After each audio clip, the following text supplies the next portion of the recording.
పాట పాడుతూ ఉండగా యవనస్తులందరూ లేచి నిన్న చెప్పిన రీతిగా ఈ దినము కూడా మరి కానుకల స్వీకరణ ఉంటుంది.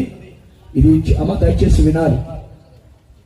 సంఘస్థులందరికీ తెలుసు, తొందరపడి ఎక్కడ కూడా ఈ విషయాన్ని బహిరంగంగా నేను మాట్లాడలేదు. నాకున్న బలహీనత అదే. కానీ చాలా భారం వచ్చేసింది. ఈ మధ్యలో సేవకునిగా భారభరితమైన హృదయంతో చెప్తూ ఉన్నాను, ఈ పరిచర్యలో మీ వంతుగా మీరు గుంపిలి విప్పినట్లయితే ఖచ్చితంగా నన్ను చూసిన వారు మిమ్మల్ని చూడవస్తారు. గట్టిగా చప్పట్లు కొట్టండి.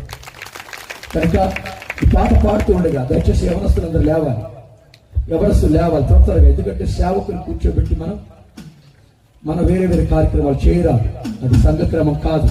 దయచేసి యవనస్తులందరూ చక్కగా ఇటు ఇద్దరు ఒక్క నిమిషం ఆగండి. ఇటు ఇద్దరు వెళ్ళండి.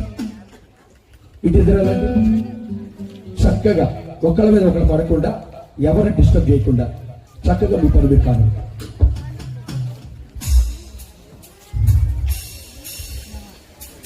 భయపడనే వద్దు అమ్మా, ఎక్కడ పడితే అక్కడ కాదు, లైన్గా ఏంటో వెళ్ళిపోకూడదు. లైన్గా వెళ్ళండి, లైన్గా రావాలి. అది యుద్ధం చిన్నగా లైన్ తానే చేయగా ఊరక నిలిచి చూడు గొప్ప రక్షణ. ఒక లైన్లో క్రమంగా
ఊరక నిలిచి చూడు